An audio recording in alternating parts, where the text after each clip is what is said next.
Então vamos lá. Por que estudar cosmovisão, irmãos? Jesus, ele falou que o maior dos mandamentos é amar a Deus de todo o nosso coração, alma e entendimento e forças, né? Então, amar a Deus de todo o entendimento é um mandamento bíblico.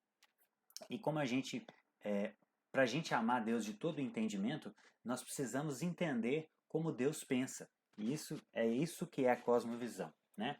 É entender como Deus pensa, como Deus enxerga as coisas.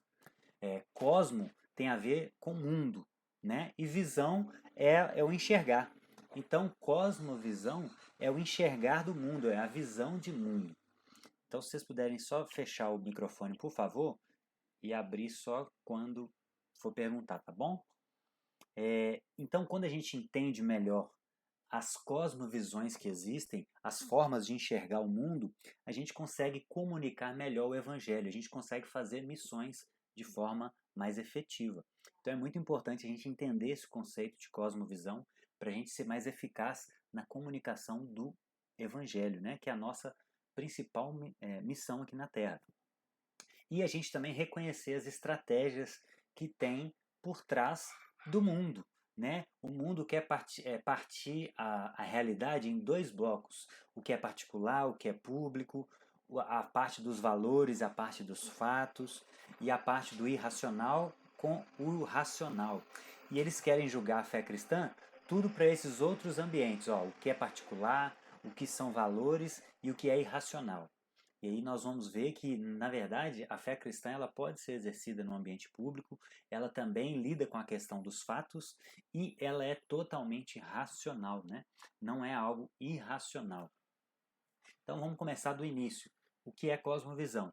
É como alguém interpreta o mundo. Por isso que tem um óculos. É como a gente enxerga o mundo, é a forma como a gente interpreta todas as coisas. É um comprometimento do coração, porque a nossa cosmovisão é a maneira, é um emaranhado de crenças que nós temos. Cosmovisão é como você interpreta todas as coisas à sua volta. Cada ser humano tem crenças muito básicas que vão formando a sua visão de mundo. Então, por exemplo, as pessoas geralmente acreditam, na maioria dos casos, né, no contexto do Brasil, que acreditam que existe um Deus, elas acreditam que existe uma vida após a morte. Essas duas crenças básicas, que existe um Deus e existe uma vida após a morte, isso influencia toda a nossa forma de viver. Então, a pessoa que acredita que não existe um Deus e que não existe vida após a morte, ela vai viver de uma maneira totalmente diferente. Então, irmãos, isso aqui não é um assunto é, difícil para intelectuais da academia, das ciências, das universidades. Não. Isso são coisas que todo ser humano tem, desde uma criança até uma idosa, tem uma cosmovisão, tem uma forma de enxergar as coisas. E essas crenças moldam o nosso comportamento. Por isso é tão prático, né? Nós estamos falando aqui de coisas práticas que estão por trás das nossas ações. E os valores são aonde o ser humano baseia as suas ações. Toda ação carrega um valor, uma visão de mundo por trás. Então, por isso é muito importante a gente pensar nesse assunto. A cosmovisão, né, como eu falei, ela interfere na forma como a gente interpreta a realidade. O óculos que a gente coloca para enxergar tudo à nossa volta influencia como a gente vê e reage a esse mundo, né? Então, um exemplo simples aqui, ó. Quando acontece um desastre natural, então aquele que aconteceu lá no Rio Grande do Sul, por exemplo, um cristão, ele vai olhar e vai pensar de qual maneira, nossa, isso existe por causa da queda. Isso existe porque o mundo caiu, o ser humano caiu, houve um desastre lá no princípio e o pecado entrou no mundo. Essa é a forma do cristão enxergar esse evento. Um hindu, como ele enxergaria esse evento? Ele enxergaria aquilo ali talvez como um castigo dos deuses.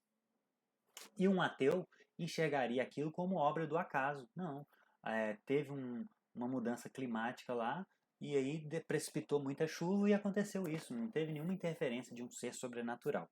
Então percebam como que a nossa visão de mundo, a nossa cosmovisão, influencia na forma como a gente vê as coisas mais básicas da vida. E o outro dado interessante de uma cosmovisão é que ela é o alicerce da casa. Tá vendo essa casa aqui? A gente vê o que está por fora, o que é bonito, o que é atrativo aos olhos, mas o que está debaixo da terra, que dá estrutura para essa casa funcionar, a gente não está vendo. Assim são as cosmovisões. O que nós vemos de fora são as ações, são o que as pessoas falam, mas as crenças mais profundas do coração, ela tem um compromisso, elas estão por trás dessas ações. Por isso é importante, quando a gente vai falar de missões, a gente entender quais são essas visões, essas crenças que as pessoas têm, para que a gente faça a missão de forma mais efetiva. Porque a gente pode errar muito no processo se a gente não entender isso, tá bom? Então eu vou dar vários exemplos práticos aqui durante a aula que ilustra isso, como que é importante a gente entender isso para a gente fazer missão de forma mais efetiva. E aí, dentro da ideia de cosmovisão, são aquelas crenças, existe uma crença sobre religião. E muitas pessoas têm apenas um quartinho. Muitas pessoas, inclusive no meio cristão, elas não entendem a fé cristã como algo que tem que afetar toda a vida dela. Ela acha que a religião é apenas um dos quartinhos que ela tem na vida dela. Trabalho, família, religião, estudo, enfim. São caixinhas que ela vai movendo a sua vida dentro disso. Então, por isso a gente vive numa era, e sempre existiu isso, né, e sempre vai existir, daquelas pessoas que, como Jesus falou, né, que falam algo, mas agem diferente, né? Então, por isso é importante a gente entender que a fé cristã é algo que afeta toda a nossa existência, todo o nosso ser. Não é a fé cristã não é apenas um quartinho sujo que todo domingo, às vezes, a gente vai lá, acessa ele, bate o nosso cartão e volta para casa e vive a nossa vida da forma como a gente quiser, né? Não. A visão de mundo cristã, a forma como Jesus apresenta o evangelho na Bíblia, ela tem que afetar toda a nossa existência. Então, por isso é muito importante a gente ter isso em mente. Por quê? Porque para a gente fazer missão, a gente tem que estar vivendo a missão. Então, a gente não pode ter essa visão errada, essa cosmovisão errada, de que a fé cristã é apenas um quartinho que a gente visita de vez em quando, assim como tem outros. Não. A visão de mundo cristã, ela é o alicerce da nossa vida. Os valores cristãos, eles fundamentam todo o nosso ser, todas as nossas ações, todas as nossas palavras, todo o nosso respirar. Cada batida do nosso coração, ela é fundamentada com aquilo que Jesus nos ensinou. Então, essa tem que ser a forma como a gente vive a missão de Deus, para que a gente consiga passar a missão dele para outras pessoas, fazer missões, né? Então isso é muito importante também. Então, ó, as cosmovisões, elas procuram responder as perguntas mais básicas da vida. Quem nunca se perguntou aqui da onde veio o universo, a vida, em algum momento da vida, né? Mesmo antes de conhecer Jesus, ou até depois? Ou seja, de onde viemos? Por que estamos aqui? Qual é a fonte do mal? E para onde vamos? Né? Como fazer para consertar esse mundo? Então são perguntas muito amplas que as cosmovisões que existem, todas elas, sejam religiosas ou não, porque o ateísmo também é uma cosmovisão. Ele tem uma opinião sobre cada uma dessas coisas. Ele acha que nós viemos do nada, que a vida não faz sentido e que nós vamos morrer e deixar de existir. Essa é a visão de mundo dele. Ele pauta a vida dele de acordo com essas ideias, né? Então, a cosmovisão, percebam que ela quer entender o todo da existência. Diferente, por exemplo, da física, da química, da matemática, que elas pegam uma fatia da existência, na física, no caso, como acontecem as leis naturais, a química, como funciona a matéria, né?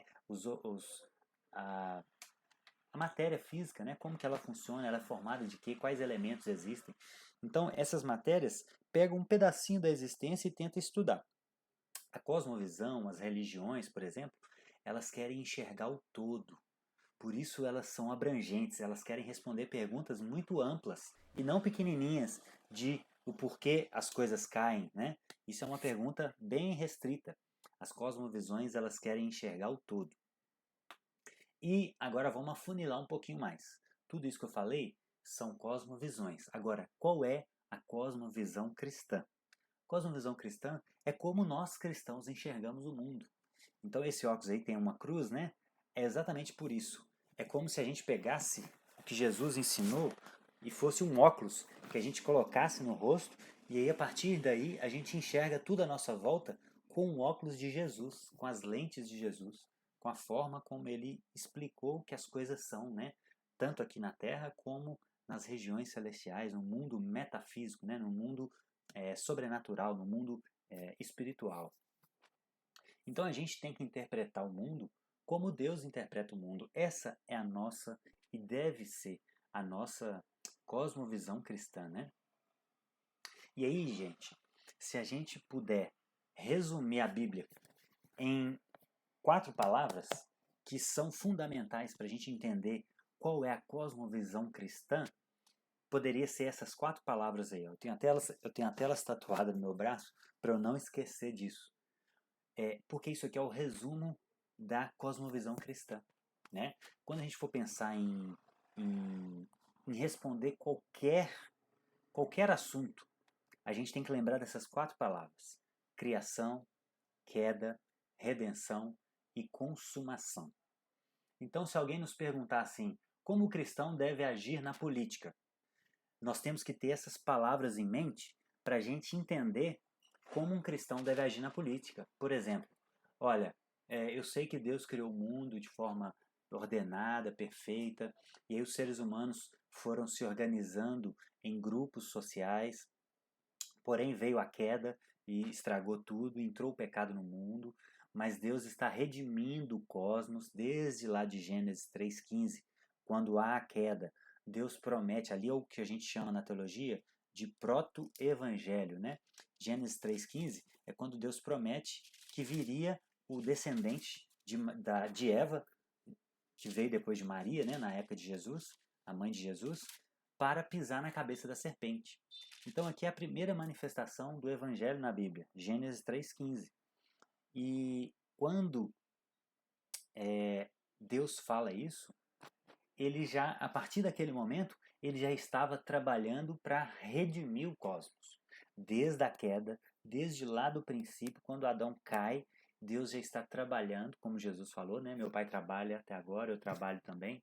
Então Deus está trabalhando para restaurar as coisas como era antes da queda.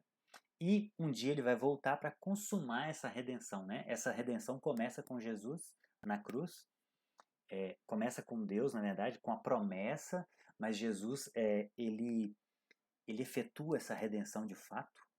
Então ele paga os pecados de todo mundo que veio antes da cruz e de todo mundo que virá depois. E um dia Deus virá consumar a sua obra. Ele vai terminar.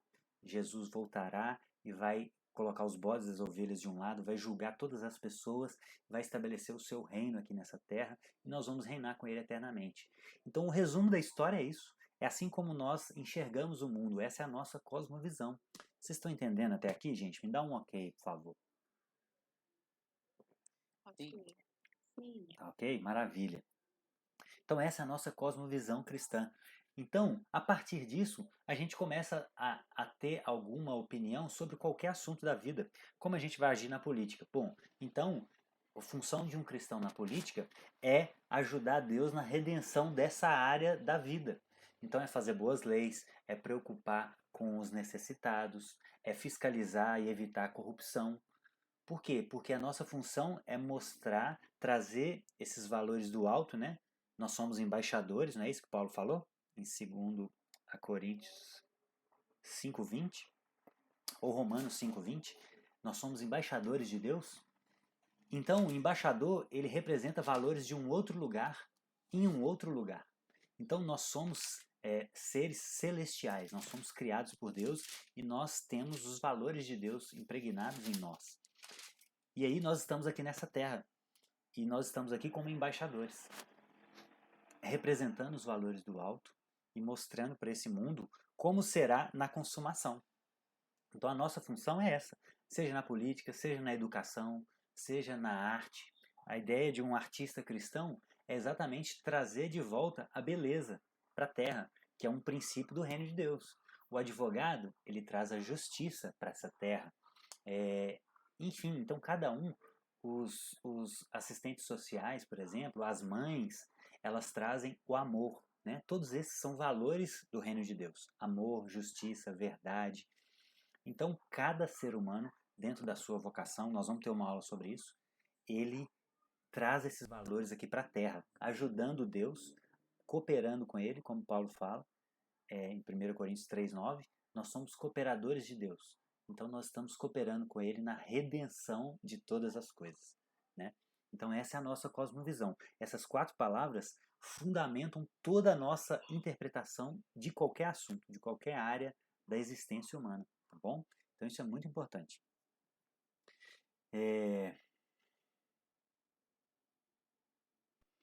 Agora, eu queria dar uma afunilada um pouco maior. Então, nós falamos de cosmovisão, no geral, o que é uma cosmovisão. Falamos da cosmovisão cristã, que é a forma como nós cristãos enxergamos. Agora, a gente vai tentar pensar sobre a cosmovisão da cidade.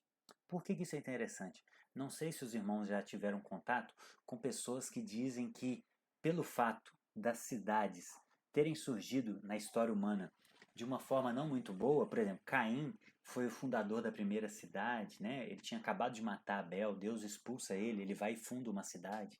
Depois, um pouco mais à frente, em Gênesis 11, Nimrod funda a cidade que é a cidade de Nínive, né? Uma grande cidade ímpia, que vai ser inimiga de Israel, inclusive, que vai oprimir Israel, vai invadir Israel muitos anos depois.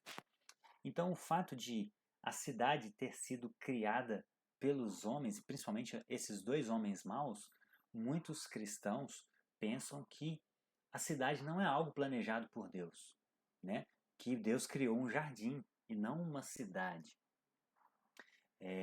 Porém, sim, Deus criou um jardim, mas o problema dos homens foi a desobediência, foi a rebelião, e não o fato deles terem criado uma cidade em si. Não há nenhum texto na Bíblia condenando esses homens, ou ao longo de toda a narrativa bíblica, de até Apocalipse, de Deus falando que eles erraram por terem construído uma cidade, ou por. Enfim, não tem nada nesse sentido. Então, o fato deles terem criado uma cidade e eles serem homens maus não significa que a cidade em si é mal, né? São 2 coisas diferentes. Tanto que Paulo, por exemplo, uma das grandes estratégias de Paulo, e ele relata isso nas suas cartas, é pregar o evangelho em grandes cidades, em metrópoles da sua época. E tem um texto que ele fala, inclusive, isso. Eu preguei para os mais importantes para não ter corrido em vão. Então isso é muito interessante. Como que Jesus escolheu morrer na cidade de Jerusalém, né? Deus escolheu uma cidade para o povo. Então a gente vê que existem várias outros acontecimentos na Bíblia que mostram que Deus não tem um problema com a cidade em si, em contraste com o jardim, né? Então não existe nada de ruim na cidade. O problema é o pecado. Por isso que é importante a gente ter a nossa cosmovisão sempre fresca na nossa cabeça. O problema não é a cidade, o problema é a queda.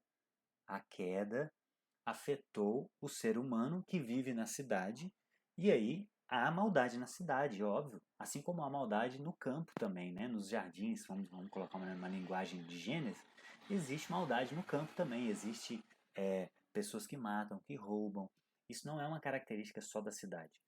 A gente tende a ver a cidade como algo mais problemático, porque existe muita coisa errada na cidade, obviamente. Aceleração da vida, por ter mais população condensada, a gente tem mais maldade condensada, né? Então a gente vê os problemas em uma proporção maior, mas o mesmo ser humano caído que existe na cidade, existe na área rural também.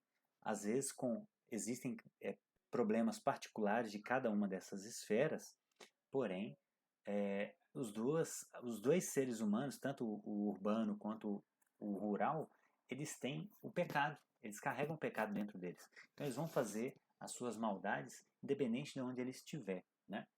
E olha que interessante também, na cidade hoje, gente, no Brasil, nós temos uma população urbana de 84%, ou seja, dos 200 milhões de brasileiros, arredondando, né? 84% estão nas cidades. Olha que interessante. Então isso daria 160 milhões de pessoas nos grandes centros e apenas 40 milhões em regiões urbanas, em regiões rurais. Ou seja, isso mostra para nós que nós temos um campo missionário muito grande nas cidades. Nós temos uma seara para plantar e colher, pensando em questões de número, muito grande, né? Não é que a gente tenha que fazer somente missões urbanas, não é isso, ou só missões locais. Como o Deide falou nas outras aulas, existe a missão transcultural também. A questão é, a maioria das pessoas estão em cidades e que têm as suas necessidades também. Por isso nós temos que fazer missões onde a gente estiver, né? E Deus é um Deus perfeito. Ele chama uns para fazer missões urbanas, outros para fazer missões transculturais. Ele dá vocações diferentes para cada uma das pessoas, dons diferentes, e cada uma dentro da sua esfera de, de domínio pelo qual foi chamado, ele vai atuar. E aí a multiforme sabedoria de Deus, ela é expressa, né? Um faz uma coisa, outro faz outra, essas coisas se complementam. E aí a gente vê a beleza da criação, né? Então, não há nada de problemático com as cidades em si, tá bom, irmãos? O problema é o pecado. Não há problema com a música. O problema é o pecado que entrou no ser humano e ele corrompe a música. Não há um problema com o mundo físico. Nós vamos ver isso na próxima aula também, quando a gente for falar de saúde do corpo, né? Porque muitos cristãos acham que o corpo é inferior ao espírito. Então, e a gente vai entender de onde veio essa ideia. Então não há um problema com o mundo físico. Deus, quando cria cada dia, ele fala: isso é bom. O problema foi o pecado que entrou no mundo e que corrompeu o mundo físico. Então lá existem doenças, as árvores elas dão fruto podre, algumas têm espinhos, há terremotos, há fome, enfim. Mas não é o problema, não é o mundo material, tá bom? Isso tem que ficar claro para a gente também. Agora, um ponto interessante da gente tentar fazer um exercício é de identificar as cosmovisões escondidas. Por quê? A maioria das pessoas nem sabe que tem uma cosmovisão. A maioria das pessoas nem sabe que tem um monte de crenças básicas que estão firmadas no seu coração e que elas agem a partir dessas crenças, como eu falei no princípio, né? Então, muitas vezes as pessoas agem de uma forma que elas não sabem o que está por trás. Então, por exemplo, na área da política, por exemplo, muita gente fala do Estado laico no Brasil. E aí, muitas pessoas falam que os cristãos não podem participar da política porque o Estado é laico. O que eles estão fazendo? Eles acham que eles não têm uma forma de interpretar o mundo. Eles acham que eles têm a mente neutra. E isso é um problema, porque não existe mente neutra. Ou a gente acredita que Deus existe, ou a gente não sabe se Deus existe, ou a gente acredita que ele não existe. Então não existe possibilidade de não ter uma posição sobre isso, né? Ou a gente é teísta, né? Acredita que Deus existe, um Deus único, ou a gente é agnóstico, não sabe se Deus existe, olha, eu não sei ainda, ou a gente é ateu, né? Eu acredito que Deus não existe, afirma. Então não existe neutralidade. E o que as pessoas tentam fazer é trazer um ar de neutralidade. Não, você, aquilo que eu falei lá no início, usa a sua religião no particular. Aqui na esfera pública, a gente não usa religião. Mas o que a gente tem que mostrar para essas pessoas é, ok, vocês não usam uma religião, mas vocês têm uma cosmovisão também. Vocês têm uma forma de enxergar o mundo. Vocês têm crenças sobre várias coisas basilares da vida. Não existe neutralidade. O que a gente tem que tentar é ser justos e honestos, cada um colocar qual é a sua visão de mundo e a gente tentar, a partir disso, refletir o que é melhor para todo mundo. Isso é muito difícil, não é fácil mesmo, óbvio. Mas a gente tem que mostrar para as pessoas que elas têm uma cosmovisão escondida atrás do que elas falam. E isso foi uma conquista muito grande dos protestantes, né? Até 1890, até na Constituição de 1890, o Brasil era oficialmente católico, né? Quando os portugueses colonizaram o Brasil em 1500, e principalmente depois que virou uma república, em 1822, o Brasil era uma república oficialmente católica, né? Os portugueses, a religião oficial, tinha uma constituição já em 1824 que determinava que o cristianismo, o catolicismo no caso, era a religião oficial do Estado brasileiro. Então era proibido ser protestante aqui. Muitos protestantes foram agredidos, mortos, perseguidos, vilipendiados por causa disso. Era a religião oficial do Estado. E grande parte dessa luta até conseguir o Estado laico em 1890 foram por esses protestantes que sofreram tanto, né? Então, olha que interessante. Essa charge aqui é muito legal. Ela explica isso que eu estou falando. Aqui eles tentam retratar um cristão, né? Eu aceitei Jesus, que entrou num cargo público, né? Um vereador ou algum cargo político público, e aí, quando ele entra para lá, ele está julgando o Estado laico fora. É isso que eles querem fazer com que a gente acredite, mas não é assim. Não é assim. Eles dizem, por exemplo, olha, nós não temos religião, nós fazemos apenas política. Mas a gente tem que mostrar para eles que é impossível fazer política sem uma visão de mundo, sem uma cosmovisão por trás. Todos nós temos as nossas crenças. Então, todos nós temos os nossos pressupostos, as nossas ideias que a gente carrega desde a mais tenra idade, né? Que a gente acredita desde sempre. Então, não existe essa ideia de mente vazia, de mente neutra.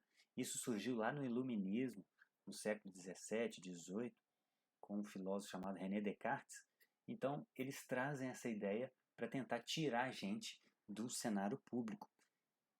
E a gente já tem visto sinais disso, irmãos. Não sei se vocês acompanham, mas já tem muitas tentativas de tentar colocar a pregação do evangelho como um crime. Isso é o quê? Isso são pessoas que têm essas suas visões de mundo e que querem dar uma roupagem de neutralidade. Não, aqui no ambiente público você não pode ser cristão, mas você pode ser ateu.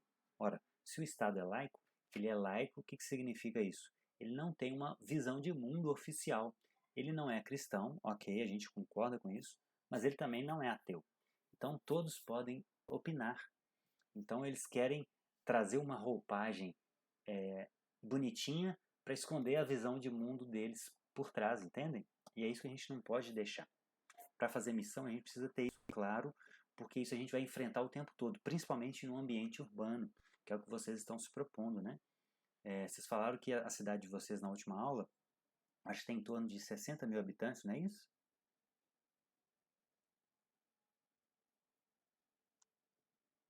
Bastante tempo, um pouco mais. Né? Então, em torno de 60 mil.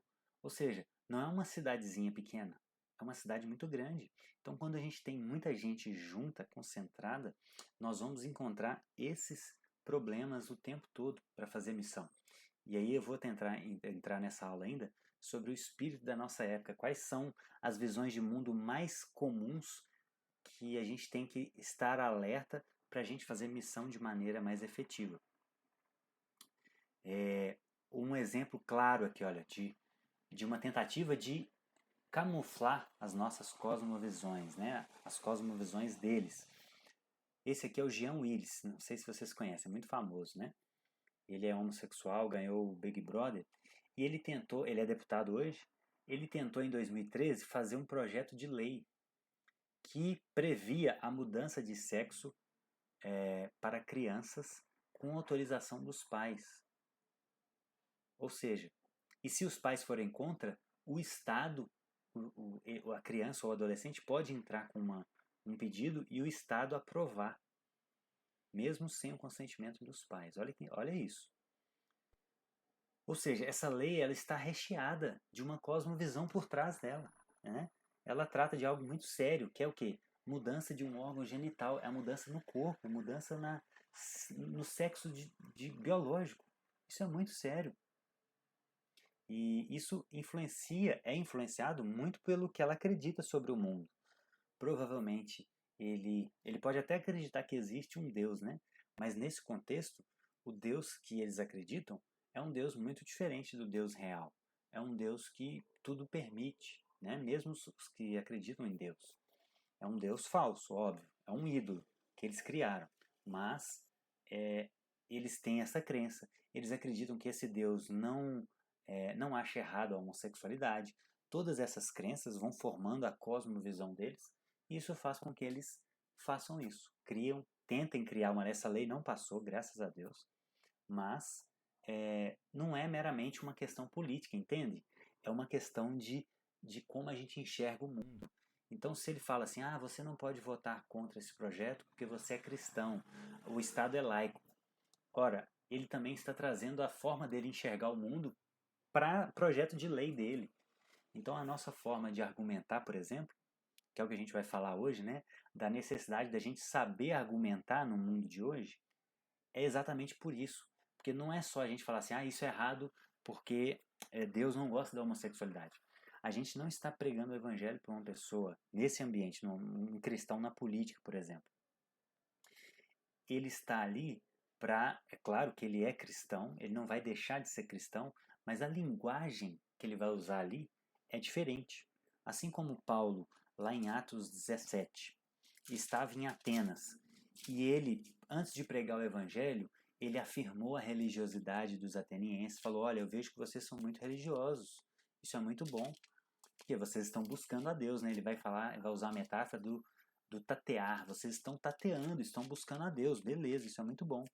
E aí ele vai citar um poeta grego, né? Lá em Atos 17, Paulo cita um poeta grego que diz o seguinte, nele vivemos, nos movemos e existimos, como disseram alguns dos poetas de vocês, né? Em Atos 17, 28.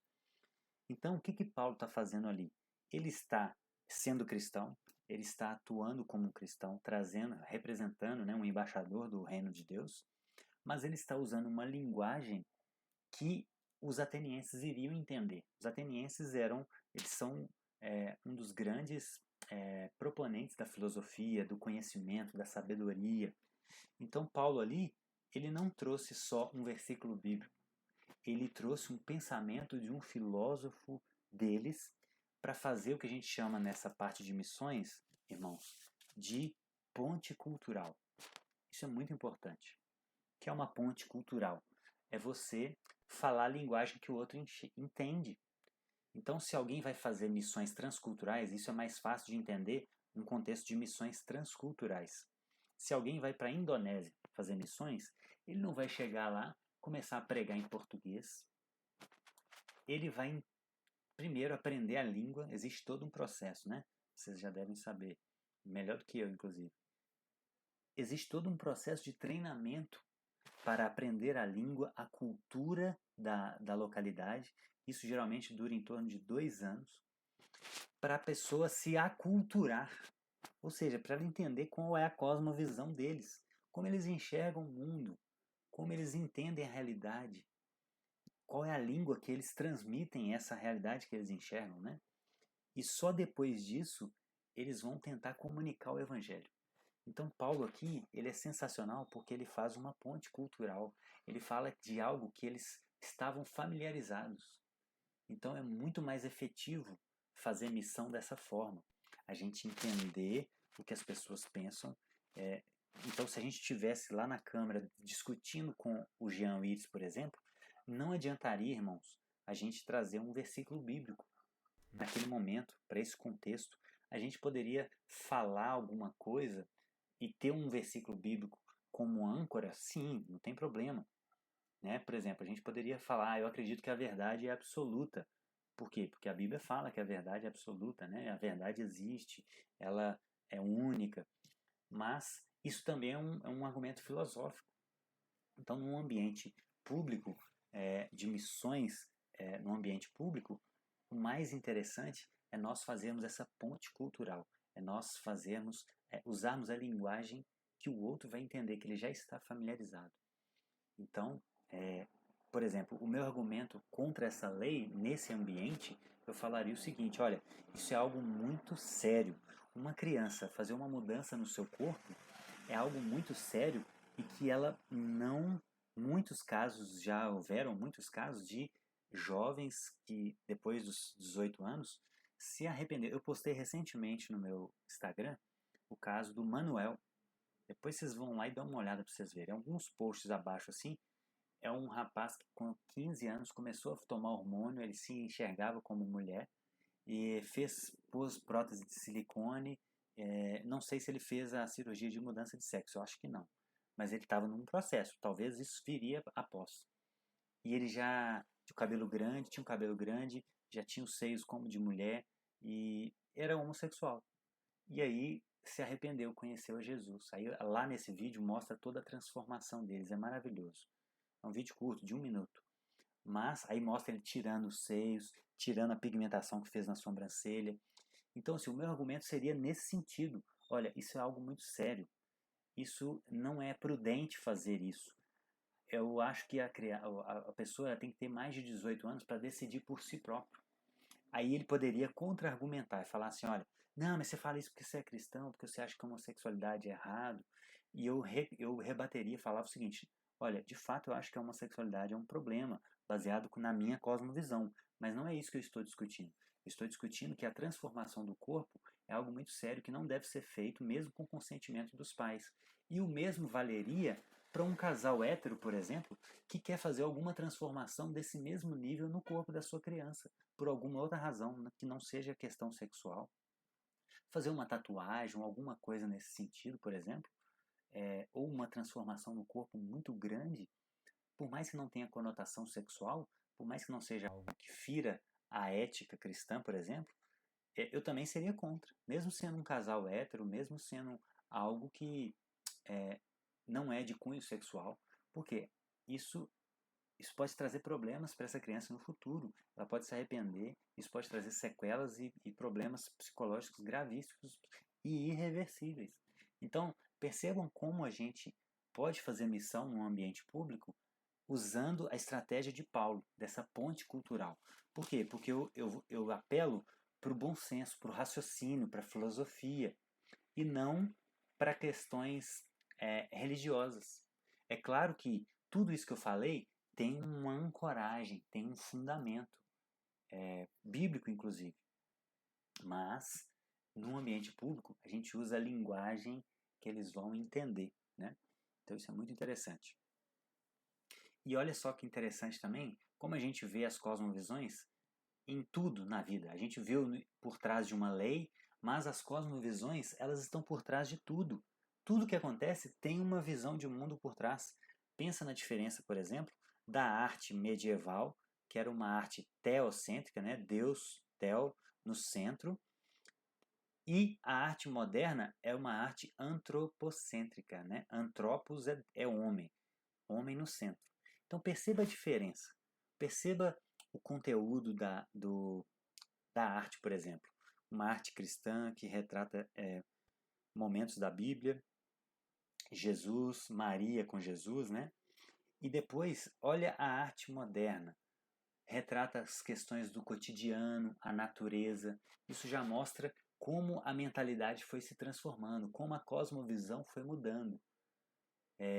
A nudez já começa a entrar, e antes isso era algo problemático para as pessoas, né? Até antes da modernidade. Então percebam como que tudo comunica uma visão de mundo, tudo comunica uma cosmovisão. E a gente tem que lembrar também que as cosmovisões, elas produzem ações. Hitler, ele não matou 10 milhões de pessoas ao acaso. Ele tinha uma forma de enxergar o mundo. Ele acreditava em várias coisas que formavam a sua cosmovisão e que apoiaram as suas ações. Né? Ele acreditava que os judeus eram impuros, ele acreditava que a sua raça alemã, né, a sua etnia era superior. Então ele tinha várias crenças que fundamentaram as suas ações. E isso acontece tanto para o mal quanto para o bem também. Esse aqui, ó, esse senhorzinho aqui, ó, ele chama Nicholas Winton. Quem já ouviu falar no Nicholas Winton? Fala aí, gente.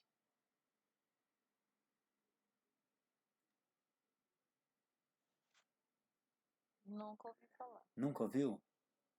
Ninguém? Gente, Eu já vi uma reportagem recente.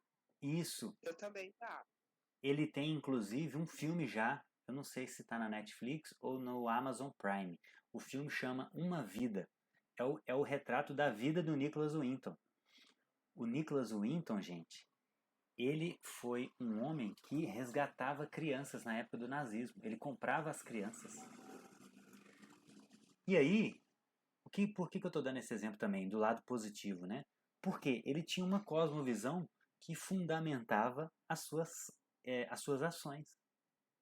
Então, a cosmovisão é aquilo que fundamenta as nossas ações. E aí, olha que interessante, nesse programa aqui, ó, fizeram uma surpresa para ele. Ele resgatou 769 crianças. Ele salvou 769 crianças. E ele deixou isso guardado nos seus arquivos durante muito tempo. E aí a sua esposa achou isso no porão da sua casa um dia e entregou isso para um historiador. E aí as pessoas começaram a conhecer a história dele e fizeram uma surpresa para ele. Chamaram ele num programa e falaram com ele: tá vendo essa moça do seu lado aí? Vocês conseguem ver o mouse aqui, ó, passando? Conseguem, né? Beleza. Sim. As pessoas falaram com ele: olha, Nicolas, essa mulher, essa moça que está do seu lado, foi uma criança que você resgatou. Ela foi a Joana. Ela foi o número 74. Aí ele olhou para ela e falou: meu Deus, e começou a abraçar ela, chorando em lágrimas, relembrando tudo que ele viveu, né? As dificuldades, o risco de morte. E aí as pessoas falaram assim: quem na plateia também já foi resgatado pelo Nicholas Winton? Todo mundo levantou. Eles fizeram uma surpresa para ele, levaram centenas de pessoas que ele tinha resgatado, né, que ainda estavam vivas. Olha só, tinha idosos ali, né?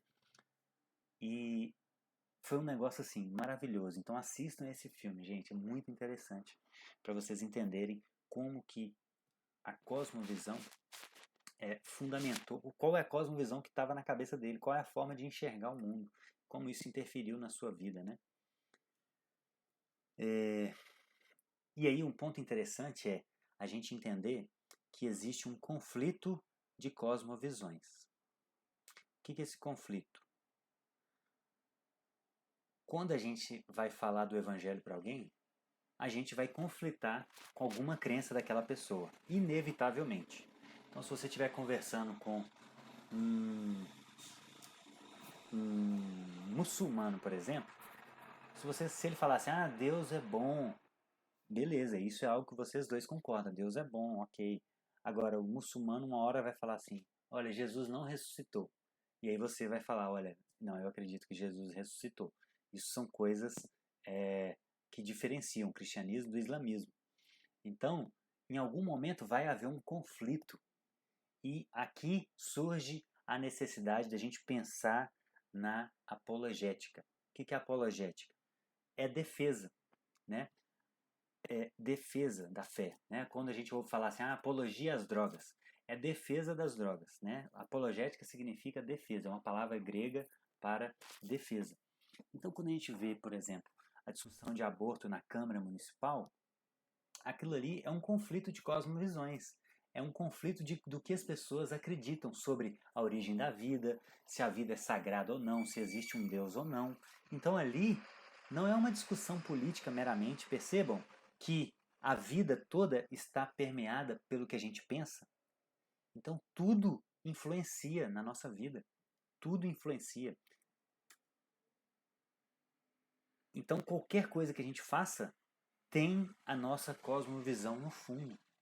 Então, o nosso papel como cristão é mostrar que a discussão principal é entre as cosmovisões. Ou seja, a gente tem que fazer isso de forma honesta e não ficar tentando achar que a gente está. Que a gente vai discutir só política. Não existe neutralidade. Todo mundo tem as suas crenças, né?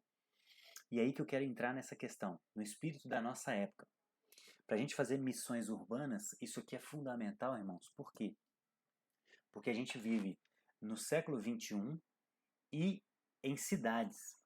Se a gente vivesse numa área rural, no século XII, por exemplo, isso aqui não seria uma realidade. As pessoas naquela época, por exemplo, no século XII, todas elas, praticamente todas, isso era um senso comum. Todas acreditavam que existia um Deus, que a Igreja Católica era a única que intermediava entre Deus e os homens. Essa era a cosmovisão deles naquela época. Agora, já aconteceu muita coisa de lá para cá. A gente precisa entender o que as pessoas pensam hoje, o que elas acreditam, qual é a cosmovisão delas, para a gente comunicar o evangelho de maneira efetiva. Senão nós vamos falar uma linguagem totalmente diferente. A mesma coisa de você ir para a Índia, começar a falar português para as pessoas, elas não vão entender nada, não vai sair nada daquilo. Então a gente tem que entender o que está na cabeça das pessoas. E basicamente, o que está na cabeça das pessoas nessa era que a gente vive? São três coisas principais: relativismo, individualismo e sentimentalismo. Então, vou dar exemplos práticos aqui, ó, dessas coisas. Quem já ouviu falar nessas afirmações aqui, ó, por exemplo, todas as religiões levam a Deus. Essa é muito, essa é muito, essa é muito comum, né? Todas as religiões levam a Deus, gente. Então, isso é o que a gente chama de pluralismo. Pluralismo é a ideia de que todas as religiões estão certas. E o que está por trás disso? O relativismo. A verdade é relativa. E aí eles usam a analogia do elefante. Ó. Eles falam o seguinte: Deus é como esse elefante. O cristão está pegando aqui na tromba e vê uma coisa. O ateu, o Islã está pegando aqui, o cristão acha que é uma cobra. O Islã está pegando nessa parte de Deus e ele acha que é uma corda. Mas todos eles estão certos, porque eles só estão vendo de perspectivas diferentes. Vocês percebem a malícia disso? Olha que interessante. Isso é para tentar o quê? Relativizar a verdade. Falar que a verdade depende de como você enxerga. E o que Jesus disse? Não, eu sou o caminho. Eu não sou um dos caminhos para Deus. Jesus falou, eu sou o caminho. E ninguém vem ao Pai senão por mim. Então Jesus, ele acreditava na verdade absoluta, né? Tudo que contrariar isso é mentira. Então essas afirmações trazem esse espírito da nossa época, que é o quê? Relativismo. Outra afirmação muito comum, ó, Deus é amor. E aí, isso é inclusive bíblico, né? 1 João 4,8 fala que Deus é amor. Ok. Agora a questão é, muitos do público, principalmente do público LGBT, que está muito em alta nos nossos dias, do Jean Willis, por exemplo, né? Que eu dei o exemplo. Esse público, quando eles falam que Deus é amor, o que está por trás disso? O que está por trás da cabeça deles? Eles acham que Deus é... O que está por trás é individualismo e sentimentalismo. Por quê? Porque eles acham que Deus não iria fazer algo que eles acham que é um absurdo. Isso é o quê? Sentimentalismo. Não, mas Deus, eu amo o meu parceiro, né? Eu amo a minha parceira. Isso é um amor genuíno e Deus é amor. Então Deus não iria ser contra o amor. Esse é o argumento deles. E isso é o quê? Sentimentalismo. E também, por que é individualismo? Porque eles acham que a verdade depende de como eles veem e não do que está revelado para nós. A verdade está dentro dele. É por isso que é individualismo, que é o ser humano que se foca em si mesmo, né? É aquilo que eu falei lá, de uma visão antropocêntrica. É o homem no centro. Então a gente vive na era do homem do centro. E essas coisas que a gente vê no dia a dia estão escondendo essas cosmovisões. E aí a gente hoje aqui está tentando mostrar para vocês o que vocês vão encontrar no ambiente de missões urbanas. Vocês vão encontrar isso. Se vocês forem evangelizar alguém hoje, vocês vão encontrar essas afirmações. Todas as religiões levam a Deus. Por que você está falando que Jesus é o caminho? Por que você está falando que ele é só o caminho? E eu geralmente costumo falar, né? Porque ele falou, não sou eu que estou falando. Se você acha que eu sou intolerante, fala isso de Jesus, não fala isso de mim. Aí as pessoas, opa, não, Jesus não é intolerante, Jesus era um bom mestre da moral. E aí eles tentam amenizar a figura de Jesus, né? Porém, Jesus falou isso. Se você está me chamando de intolerante, você tem que falar que Jesus é intolerante. E aí, gente, ou alguém está certo ou alguém está errado. Não tem como Jesus ter ressuscitado, como a Bíblia diz em 1 Coríntios 15, ó, e na Surata 4:157 diz que Jesus não ressuscitou.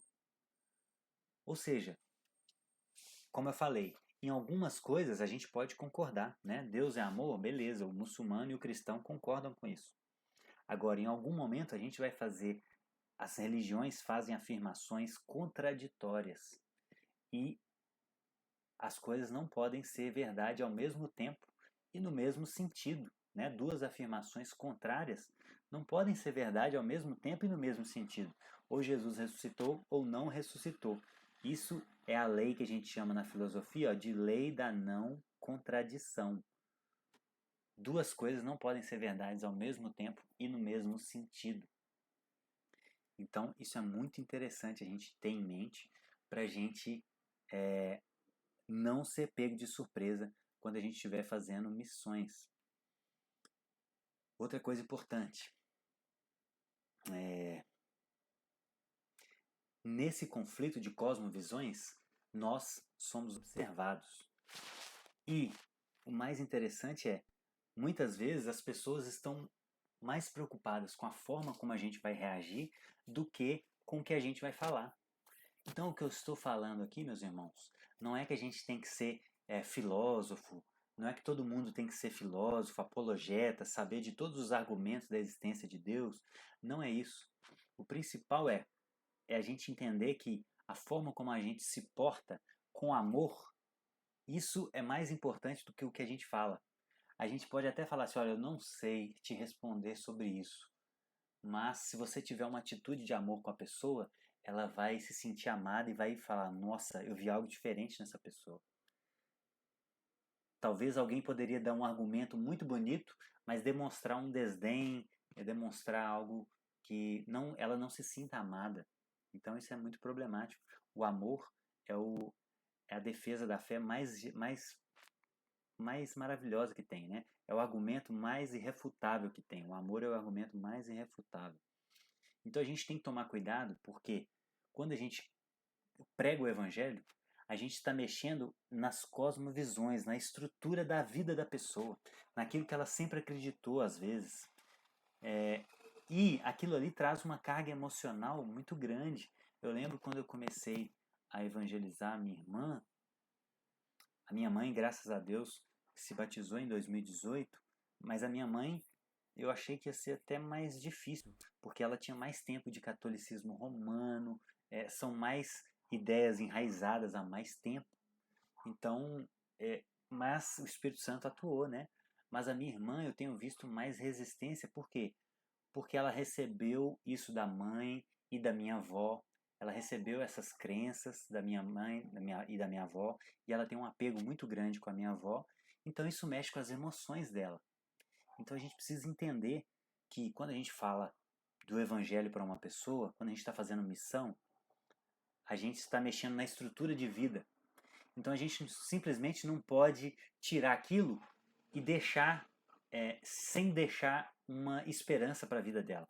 Porque é como se a gente estivesse tirando o chão dela e não colocando nada para dar sustentação. Então a gente pode confrontar e deve confrontar as pessoas, mas a gente tem que sempre mostrar para elas que existe esperança no Evangelho.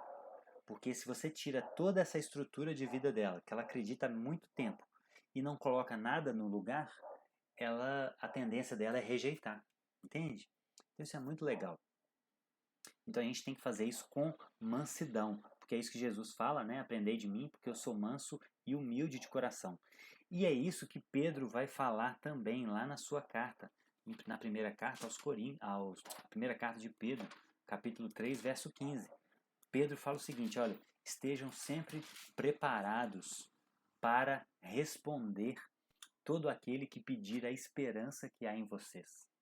E aí no verso 16 ele fala, porém façam isso com mansidão. Ou seja, o que eu acabei de falar, né? O amor é a maior apologética, a maior defesa da fé é o amor.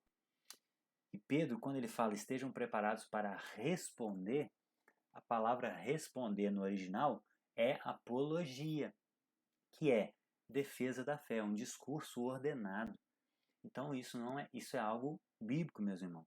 Paulo, em vários momentos, ele debateu com os filósofos, com as pessoas, com as autoridades romanas, defendendo a fé. Então, Deus ele nos chama para defender a sua verdade, né? Inclusive no ambiente público. E a apologética, essa capacidade da gente saber responder às pessoas a esperança que há em nós, como Pedro fala nesse texto, é muito importante nesse ambiente que nós vivemos do século XXI e num ambiente de urbano, né? de cidades. Por quê? Porque as cidades geralmente concentram maior carga de intelectualidade. Então, isso é o que está na cabeça das pessoas. A gente tem que ter isso em mente. E a apologética, ela é muito importante para 3 pontos. Ela é muito útil para fortalecer a fé do cristão, né? Muitos cristãos estão fracos na fé e quando estão com dúvidas e quando começam a estudar sobre os fundamentos, as razões da fé cristã, ele se fortalece. Essa área da teologia, né, chamada apologética, ela ajuda a evangelizar os descrentes que são mais intelectuais. O ateu, por exemplo, ele não vai numa igreja, mas ele pode ir num debate. E tem muitos debatedores cristãos que dão exemplos e relatos maravilhosos de como as pessoas alcançaram a Cristo através do seu ministério de debates, né, na universidade. E também a apologética, ela ajuda a estabelecer um pano de fundo filosófico para transformar a cultura a longo prazo. Então a gente começa, por exemplo, quando a gente tenta defender a verdade absoluta do ponto de vista filosófico, a gente está trazendo um pano de fundo para que o evangelho se encaixe de forma mais efetiva. Porque a Bíblia vai falar da verdade. Então, se as pessoas acreditarem que a verdade é absoluta, quando a gente falar que Jesus é o único caminho, essas coisas são compatíveis. Agora, diferente se a pessoa acreditar que a verdade é relativa, aí você fala, Jesus é o único caminho. Aí a pessoa vai falar, não, mas não se encaixa isso. Isso é porque eu já acredito com o que você está falando, entendem?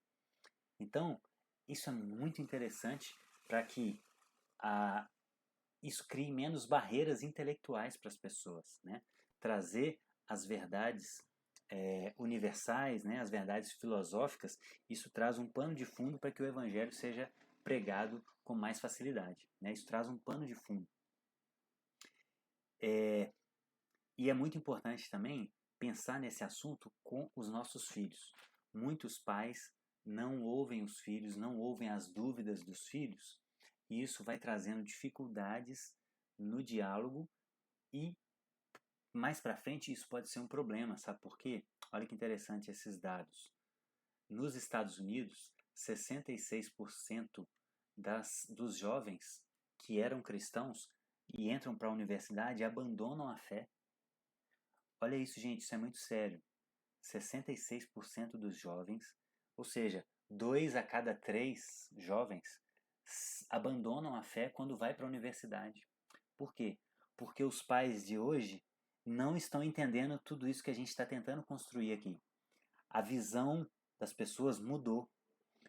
Elas acreditam em outras coisas. Então hoje a gente tem que preparar os nossos filhos para saber responder às suas dúvidas. Por que Deus? Como assim ele aprende algo na igreja, aí ele fica 5 dias na escola sendo martelado com crenças que vão contrariar aquilo que ele acreditou na igreja, e ele não sabe responder isso, ele entra em crise e abandona a fé.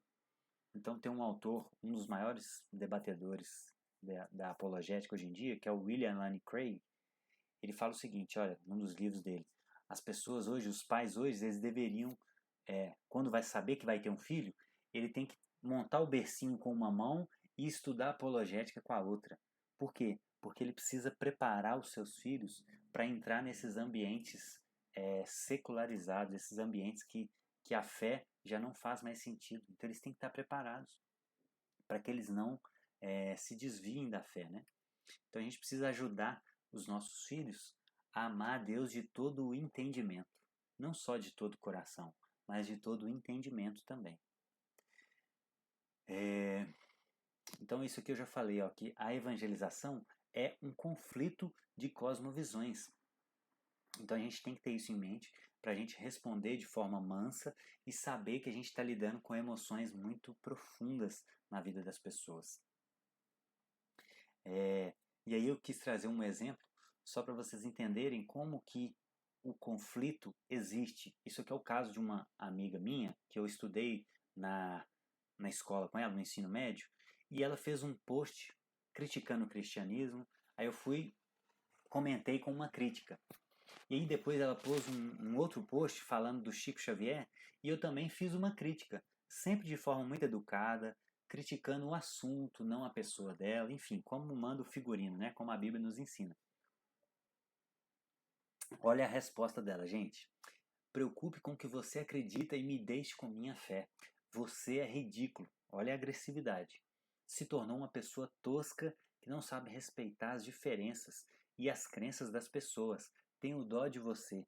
Você não acredita na reencarnação? Ok, eu acredito. Me deixe com a minha fé. Eu não vou na sua timeline falar e então me respeite. Perceba assim. E aí, olha só, amigos respeitam os outros. Se você não me respeita, não é meu amigo. Perceba como que eu mexi numa estrutura da vida dela. Eu mexi em algo que é caro para ela, que é, lembra que eu falei no início? É um compromisso do coração. Então, se é um compromisso do coração, é algo que dá sentido para a vida dela. Talvez ela cresceu acreditando nisso, no contexto dela, ela era espírita, né? Ela era o candomblé, então essa era a religião dela. E aquilo ali é algo que dá sentido para a vida dela. Quando eu fiz aquelas críticas, eu mexi em algo que está muito profundo no coração dela. Então eu tive que ter calma, sabedoria e entender que eu estava mexendo no alicerce. E eu não rendi mais o assunto porque eu vi que não ia render, não ia ser mais proveitoso. Naquele momento eu achei mais prudente me calar, né? E, e eu só respondi assim: olha, que triste que você pensa assim, a minha intenção foi só te mostrar a minha visão, não foi te desrespeitar, mas tudo bem. Enfim, encerrei a conversa, né? Mas é muito interessante como que a gente confronta a vida da pessoa, o ser dela, o que está por dentro da existência dela. Então a gente tem que tentar saber como argumentar nesses ambientes. Agora eu quero fazer uma breve pausa. Eu quero só finalizar com isso aqui, ó. A gente está vivendo com a cosmovisão correta? Por quê? Porque Jesus ele confrontou muito os fariseus. Ele disse que os fariseus falavam as coisas certas, mas faziam as coisas erradas. Então isso mostra que é possível, é aquilo que eu falei do quartinho, né? É possível que a fé cristã para a gente seja apenas um quartinho que a gente vai lá visitar no final de semana, no domingo, mas não seja a forma, o óculos com que a gente enxerga todas as coisas. Então, eu quero finalizar essa primeira parte trazendo essa reflexão para a gente pensar, para a gente fazer missão, meus irmãos, a gente tem que estar em missão, a gente tem que estar vivendo a missão de Deus na nossa vida. Porque as pessoas hoje sabem diferenciar um falso do verdadeiro. Eles sabem diferenciar a pessoa que só fala, mas não faz a coisa certa. Então, a nossa missão ela vai ser totalmente inútil se a gente não estiver vivendo a missão de Deus na nossa vida, né? Vivendo a intimidade com Deus. Então, as pessoas, isso vai ser inclusive uma pedra de tropeço, isso é muito sério. A gente que carrega o nome de Jesus, nós temos uma responsabilidade muito grande. Porque se a pessoa não conhece Jesus e nós também, a gente não está sendo pedra de tropeço na vida dela. São dois cegos. Agora, se nós dizemos conhecer Jesus e não agimos conforme o Evangelho, né? não vivemos a cosmovisão de Deus na vida como um todo, a gente vai ser uma pedra de tropeço. Ela já estava perdida e a gente vai estar impedindo ela, inclusive, de acessar o reino de Deus. Então isso é muito sério. Então pense se você está usando, se nós, né, eu me incluo nisso também, eu tenho que pensar nisso todo dia, se nós estamos usando o óculos correto, se nós estamos vivendo de fato o Evangelho. E eu lembro, quando eu penso nisso, do apóstolo Pedro. Ele viveu 3 anos com Jesus e aí Jesus fala o seguinte com ele: Pedro, Satanás quis te derrubar, eu orei por você. E você, quando se converter, fortalece os seus irmãos. Gente, isso aqui me confronta muito. Pedro, depois de 3 anos de andar com Jesus, ainda não era convertido. Então, é muito sério isso. É muito sério isso, né? A gente falar que acredita e não viver. Jesus pegou muito pesado quanto a isso, né? Então isso é muito sério. Vou dar uma leve pausinha e vou apresentar para vocês alguns livros que eu acho muito importantes para essa aula de hoje, tá bom, irmãos? O primeiro deles, ó, é esse aqui, ó, Verdade Absoluta, da Nancy Pierce. Esse é um livro que vai falar sobre cosmovisão, sobre como nós podemos entender a fé cristã e como a gente pode ser relevante no nosso contexto de cidades, né? Muito bom esse livro. O outro é de um autor muito conhecido também, chamado Timothy Keller. Ele faleceu há pouco tempo, um pastor americano, Igreja Centrada. Ele vai falar, inclusive, ele era pastor de uma igreja lá em Manhattan, sabia? Numa grande metrópole. Então ele fala muito sobre como fazer missões urbanas. Esse livro é sensacional, viu, irmãos? Excelente. Um outro livro, para o nosso contexto também, de homossexualidade, é esse aqui, ó, Nascido Gay, do Dr. John Tye. Ele é filósofo e geneticista, ele é médico e filósofo. E ele vai fazendo um resumo de 20 anos de estudos mostrando se a pessoa nasce ou não gay. Então isso é muito importante para a gente saber conversar com as pessoas sobre isso. Isso é um assunto que está cada vez mais à tona. E quando a gente vai fazer missão, pregar o evangelho, nós vamos encontrar isso em algum momento na nossa vida. Tá bom? Isso é muito interessante, esse livro. E a conclusão que ele chega é: existem algumas influências genéticas para a homossexualidade? Sim, beleza. Porém, isso não é algo absoluto. Não quer dizer que a pessoa, por ter uma influência, que ela vá ser homossexual. O ambiente ainda é capaz de trazer uma confirmação ou não, né? Muitas pessoas usam a analogia de um revólver, inclusive na área da saúde, que é a minha área. O revólver é a genética. O revólver é a genética. Então, muita gente tem predisposição, por exemplo, para obesidade. Isso é um revólver. Agora, quem puxa o gatilho é o ambiente. Então, se uma pessoa tem disposição genética para obesidade, mas é saudável, não faz exercício, cuida da alimentação, dorme bem, ela não vai ser obesa, entendem? É a mesma coisa da conclusão dele desse livro. Existem alguns gatilhos para a homossexualidade, porém o ambiente ainda é fundamental e determinante nisso. Então não é uma regra. Outro livro muito bom é esse aqui, ó, Ética Cristã para Questões Contemporâneas. Esse é um apologista, um filósofo e teólogo cristão, e ele vai falar sobre vários assuntos contemporâneos nesse livro. Por exemplo, o que o cristão pensa sobre aborto, infanticídio, eutanásia, pena de morte, guerras, desobediência civil, homossexualidade, divórcio, ecologia, direitos dos animais. Então é um livro sobre ética cristã, como a gente enxerga esses assuntos. E por último, esse aqui, ó, Não Tenho Fé Suficiente para Ser Ateu.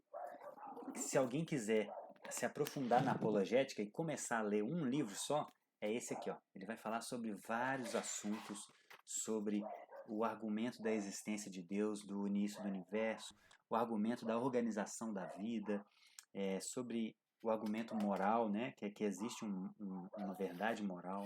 Ele vai falar sobre a defesa da historicidade da Bíblia. É sensacional esse livro. Então, tranquilo. Vamos continuar então para finalizar a segunda parte? Todo mundo mais acordado aí. Nós vamos entrar agora, irmãos. A revisão a gente acabou de fazer a aula. Isso aqui é para quando a gente tem aula em dias que não são consecutivos. Agora nós vamos tentar ir de forma um pouco mais prática de como desenvolver uma cosmovisão cristã, né? Como a gente vai desenvolver uma forma de enxergar o mundo coerente. Então, isso não significa ir na igreja no domingo, gente, somente, né? Isso é fundamental, todo cristão congrega, né? Isso é bíblico, Hebreus 10, 25. Porém, a cosmovisão é algo muito mais amplo, não tem a ver só com ir na igreja, é como Cristo governa todas as áreas da nossa vida. Isso é enxergar o mundo com os óculos de Jesus. Isso é ter uma cosmovisão cristã. É Jesus governar a nossa vida espiritual, emocional, a ética, o nosso corpo, o nosso trabalho, a arte, a política, tudo tem que ser governado por Cristo. E aí tem 3 passos que nós vamos ver.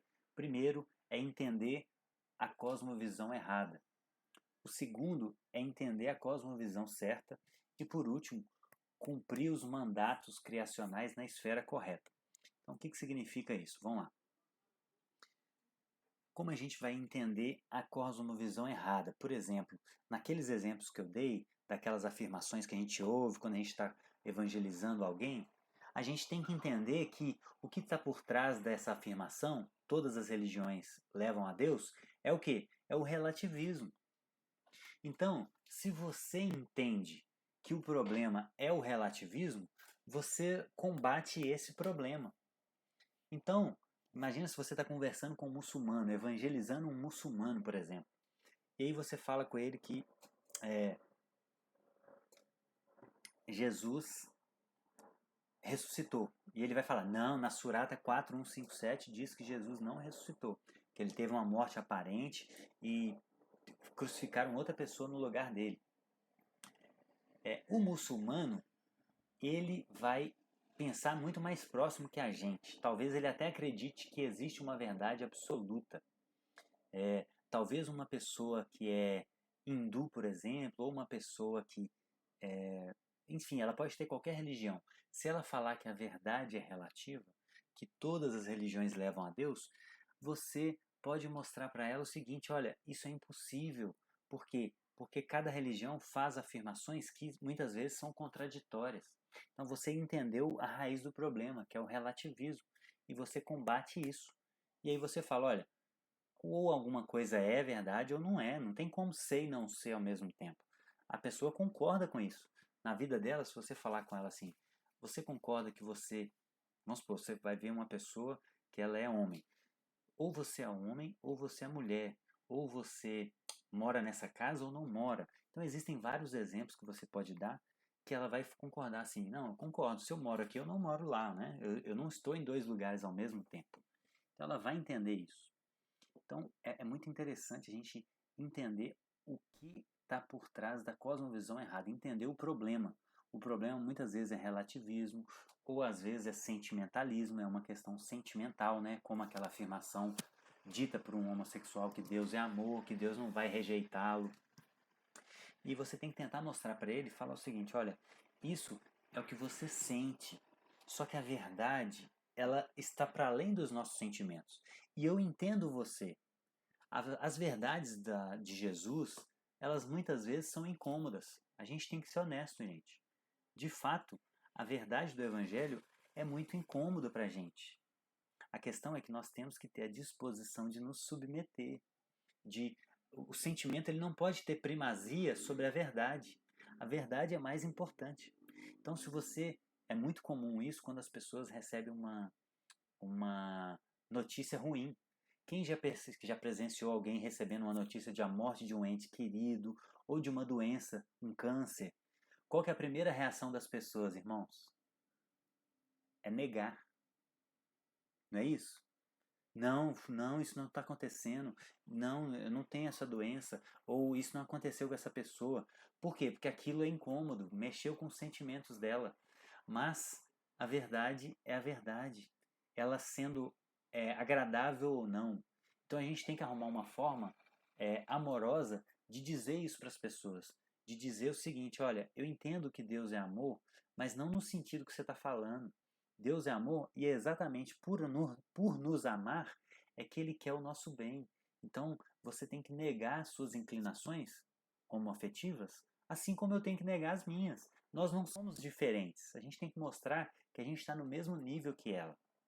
Porque muito cristão faz isso de forma errada e se coloca como superior, né?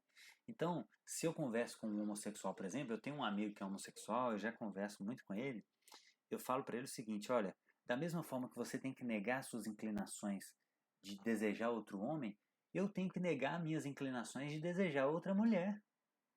Então nós não temos diferença nenhuma. Eu tenho que ser fiel à minha esposa. Mas eu tenho, por ser um homem que ainda está em processo de regeneração, só quando Jesus voltar que eu vou deixar de ter inclinação para o pecado, eu tenho que negar essas inclinações na minha vida. Eu tenho que ser fiel à minha esposa. Então nós estamos no mesmo caminho. Então não é um ar de superioridade. A gente não faz missão nessa terra com um ar de superioridade. Como Jesus disse e como Pedro também falou, tem que ser com mansidão. Entendendo que nós fomos salvos pela graça. E o mesmo pecado que hoje talvez seja um pouco mais fácil para a gente, para ele ainda não é tanto, mas nós temos a mesma inclinação pecaminosa, entende? Então nós não somos superiores a essas pessoas.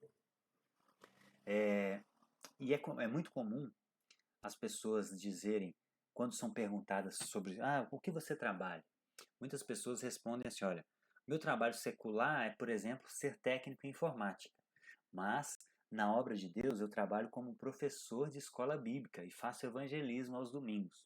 O que é isso? O que essa pessoa, qual que é a cosmovisão dela? Qual que é a forma que ela enxerga o mundo? Ela enxerga o mundo da seguinte maneira, existem coisas que são sagradas, evangelismo, escola bíblica, né, professor de escola bíblica, e existe uma outra coisa que é secular, que não é sagrado, que é, por exemplo, ser um técnico em informática. Só que isso é uma cosmovisão errada, nós vamos ver isso na próxima aula. Tudo na criação é bom, né? Eu já pincelei isso aqui. O problema é o pecado. Então, a gente tem que ter uma vida totalmente consagrada a Deus. A gente não pode enxergar o mundo como algo bom ou ruim. É claro que existem coisas ruins, mas, por exemplo, não é o fato de ser técnico em informática não é algo inferior a pregar o evangelho. Por quê? Porque tudo isso coopera para a missão de Deus de restaurar todas as coisas. É isso que vai ficar claro na aula de vocação da semana que vem.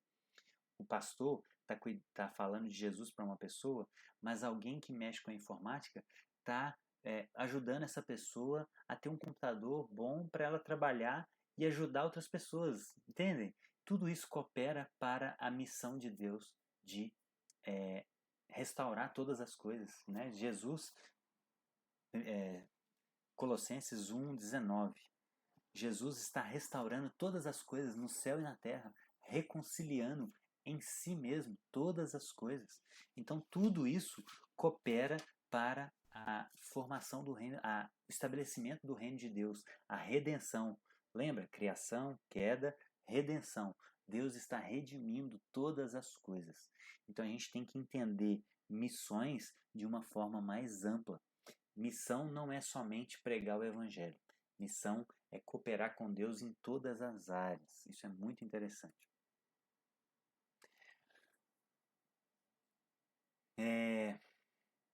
E aí, olha só que interessante. A nossa cosmovisão, né, agora é entender a visão correta. A gente já entende o que está errado nas visões erradas e a gente vai na raiz do problema. Se é sentimentalismo, se é um problema intelectual, enfim. Agora a gente tem que estar claro para a gente desenvolver uma cosmovisão cristã, qual é a cosmovisão correta, que é aquilo que eu te falei, que eu falei para vocês. Criação, queda, redenção e consumação. Esse é o resumo da nossa cosmovisão. E isso tem implicações muito grandes na nossa vida prática, meus irmãos. Olha que interessante. Certa vez, tinham dois pedreiros trabalhando. E aí, alguém perguntou para um desses pedreiros, o que você está fazendo? E ele respondeu, eu estou virando massa de cimento. E aí perguntou para o outro que estava ajudando ele, e você, o que você está fazendo? O outro respondeu, estou construindo uma catedral para cooperar com Deus na redenção da terra. Olha que diferença de visão de mundo. Um achava que estava apenas virando massa. O outro entendia que ele estava não só virando massa, mas ele estava construindo uma catedral para cooperar com Deus na redenção da toda a terra. Isso muda tudo. A forma como a gente enxerga o mundo, o óculos que a gente usa para enxergar o mundo, muda tudo, muda tudo. Então, esse segundo aqui, ó, ele vai trabalhar com um ar de muito mais senso de gosto de vida do que aquele outro que acha que está só virando massa, né? Então isso é muito importante. A nossa visão correta, a gente tem que entender a nossa visão correta para que a gente enxergue a vida de outra forma. E isso dá mais gosto da gente viver, né? Isso é muito interessante. Olha só, por exemplo, exemplos práticos, né? Na questão da criação. Deus, ele criou a música, né? Então, se a gente começar no início, Deus é o criador da música. E aí, quando a gente vai pensar em música, a gente tem que lembrar que o problema não é a música, o problema foi a queda. A queda corrompeu todas as coisas. A queda é que manchou todas as coisas. Então, a função, por exemplo, de um artista cristão é entender que Deus é o criador da música e que existem músicas ruins, não porque a música em si é ruim, mas porque o ser humano pecaminoso corrompe tudo que ele põe à mão. A música é uma delas, né? E, gente, lembrem-se disso, isso é muito interessante. Satanás, ele não cria nada, ele tenta só distorcer aquilo que Deus criou, que é bom. Então, Satanás distorce a música, distorce a política, distorce a arte, distorce todas as áreas da sociedade, distorce a masculinidade, a feminilidade. Só que existe uma arte cristã boa, existe uma forma de ser homem correta, bíblica, existe uma forma de ser mulher. Então, o que a gente tem que buscar é a essência das coisas, é como era no princípio, as coisas como eram na sua criação. E essa é a nossa função, restaurar todas as coisas e mostrar para as pessoas o seguinte, olha, um dia Jesus virá para consumar a sua redenção. Então, a gente já está vivendo agora como nós vamos viver no reino vindouro. E as pessoas vão olhar e falar assim, uau, eu quero isso para mim. Então, essa é uma forma de fazer missão de forma muito mais eficiente, de forma muito mais efetiva, que é a gente mostrar para as pessoas esse todo. Olha, Deus criou, houve a queda, por isso que as coisas estão indo mal, mas Jesus já veio redimir a nossa culpa e um dia ele vai voltar para consumar sua obra. Isso mostra uma visão mais bela para as pessoas, mais bonita do Evangelho, né? Esse é o Evangelho. O Evangelho é bonito, ele é belo, ele é atraente, né? Então olha que interessante como essa moça daquele livro do Verdade Absoluta, o que ela fala? A linha entre o bem e o mal não é traçada entre uma parte e outra da criação, porém passa pelo coração humano, em nossa disposição de usar a criação para o bem ou para o mal. É aquilo que eu falei. A música é boa, a gente pode usar ela para o bem ou para o mal. E isso se aplica a todas as áreas da vida, né? E aí, ó, aplicando as outras duas palavrinhas, redenção e consumação, isso tem a ver com o plano final, o final da história. Isso é o que dá mais esperança para a gente. Porque muitas pessoas podem até entender que o mundo foi criado e que há algum problema deles, com ele. Mas quando a gente mostra para eles que Jesus veio pagar o nosso pecado, que não existe mais culpa para aqueles que estão em Cristo e que Jesus voltará para nos dar um mundo perfeito, nossa, isso é muito esperançoso. Isso a gente tem que focar nas nossas missões. Isso a gente tem que focar nessas coisas. Trazer esperança para as pessoas. Por quê? Porque elas estão sem esperança. Então o evangelho é uma boa notícia, não é isso que significa evangelho? Então, nada mais esperançoso do que ouvir isso, que Jesus pagou o nosso pecado e que ele vai vir consumar a sua obra. Então, isso traz muita esperança para as pessoas, né? Essa segunda vinda de Jesus. E as coisas vão ser restauradas, como a Bíblia diz, como estava no início de tudo. E olha que interessante, lembra aquilo que eu falei da cidade? Muita gente acha que a cidade é algo ruim. Deus na consumação, Deus criou o jardim, o homem criou a cidade. E aí, como que vai ser a Nova Jerusalém? A cidade-jardim. Vai ter uma cidade, né, a Nova Jerusalém, e o Éden vai estar no meio dela. Então vai ter uma cidade e um jardim. Então Deus não tem problema nenhum com a cidade. Ele tem problema com o pecado que corrompe as cidades, né? E aqui é os mandatos criacionais na esfera correta. O que isso quer dizer, meus irmãos? Isso aqui é como a gente pode olhar para trás na história e não repetir alguns erros dos nossos irmãos do passado. Então, muitos cristãos já agiram de forma errada. Então, por exemplo, até o século XX, os evangélicos eram a maioria nos Estados Unidos. E aí, quando chegou o liberalismo teológico, que é a ideia do relativismo que entrou na nossa mentalidade, né? O relativismo corrompe todas as coisas, inclusive a teologia. Então, hoje, quando vocês ouvirem falar de teologia liberal, é a ideia de alguns teólogos de que a verdade é relativa, Jesus ele não ressuscitou de verdade, aquilo ali foi uma metáfora. Isso é teologia liberal. É mais um exemplo de como essa mentalidade, de como essa visão de mundo influencia todas as coisas. E aí, os cristãos, quando chegaram à teologia liberal, eles se afastaram da cultura. E aí, na década de 50, começou um movimento nos Estados Unidos para tentar voltar para influenciar a cultura e principalmente a política. E aí as pessoas começaram a acreditar que a política era o caminho para influenciar a cultura. Então um advogado disse o seguinte, olha, você pode ficar onde está e continuar advogando, ou pode ir para Washington, né, ou seja, entrar para a política, é a nossa Brasília, e mudar a cultura. Então isso foi o conselho de um líder para um ministério, de um ministério para um advogado.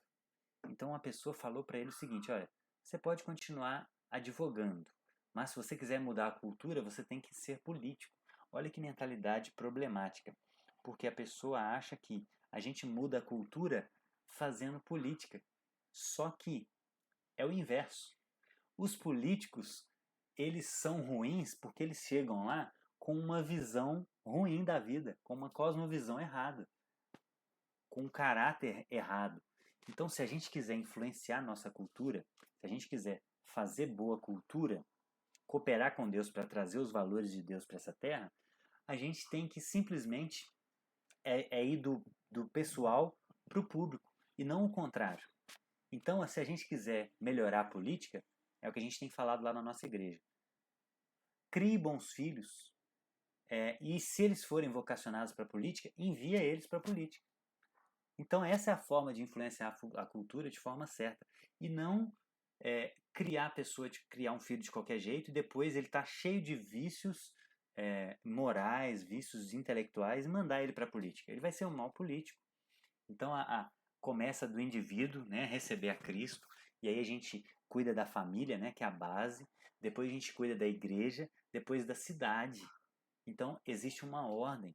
Então a gente só vai mudar a cultura se a gente criar bons filhos. Se nós formos primeiro boas pessoas, discipulados por Jesus de fato, e aí nós vamos ter uma família saudável, depois nós vamos ter uma sociedade, uma igreja saudável, e aí sim nós podemos ter uma política mais saudável, né?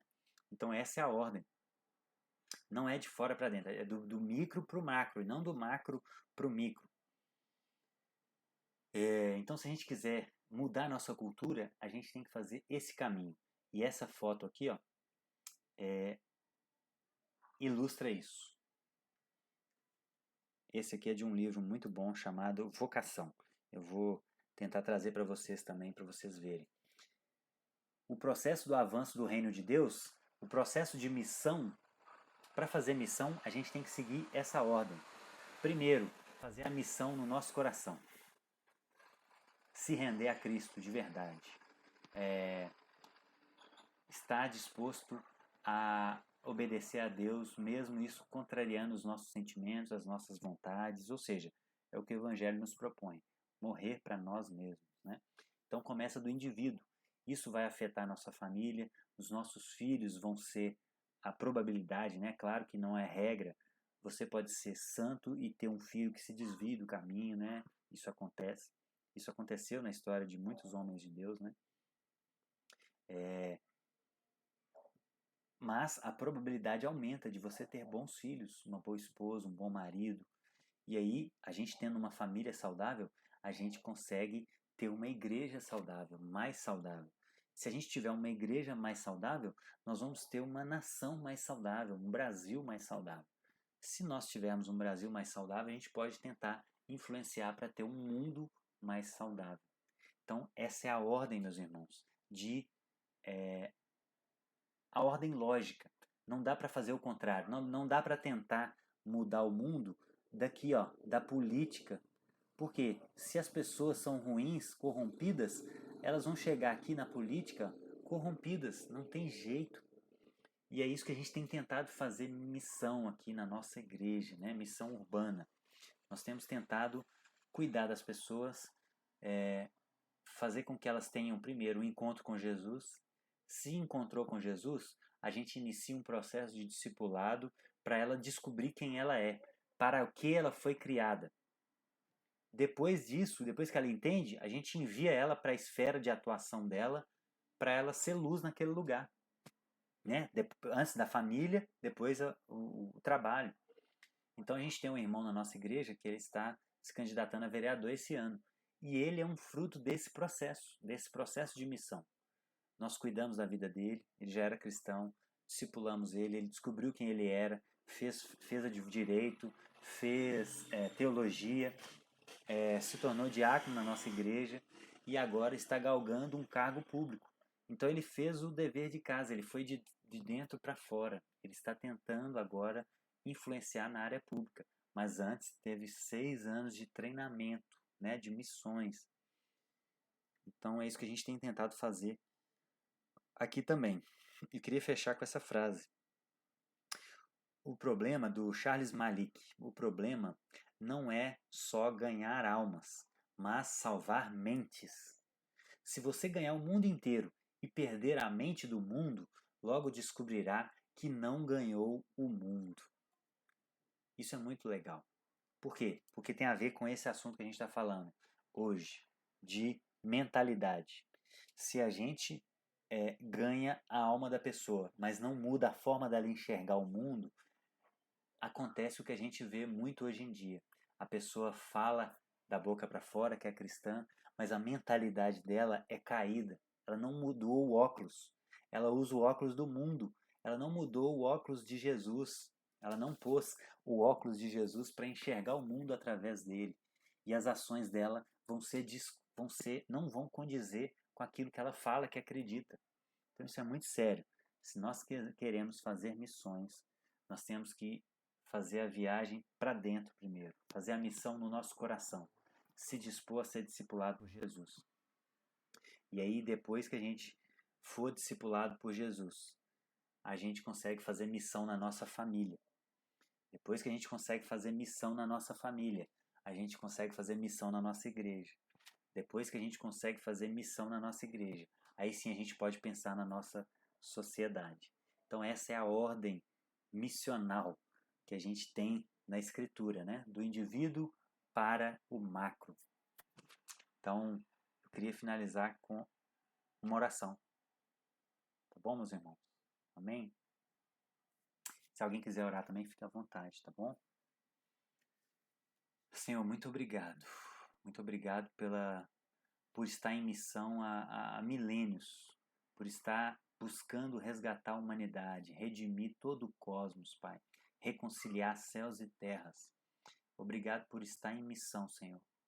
E nós aqui, como Paulo disse, nós queremos ser os seus cooperadores. Nós queremos cooperar com esse trabalho maravilhoso que o Senhor tem feito, de redimir toda a terra. E nós queremos oferecer a nossa vida para isso. Queremos que o Senhor faça primeiro a missão no nosso coração.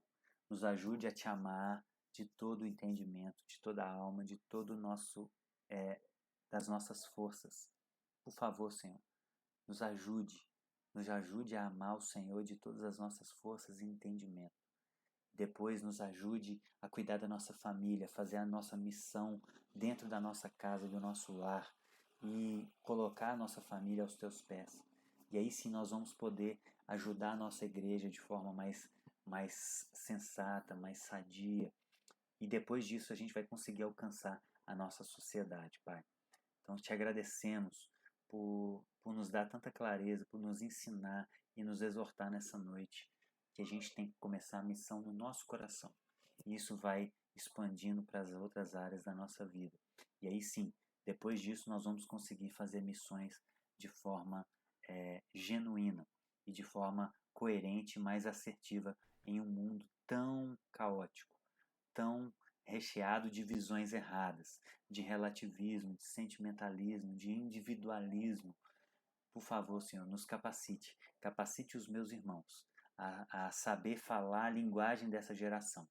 Capacite os meus irmãos a entender as cosmovisões erradas, a viver a cosmovisão correta e a ser efetivo na área de cada um nessa comunidade, Pai. Por favor, nós te agradecemos e oramos em nome do seu Filho Jesus. Amém.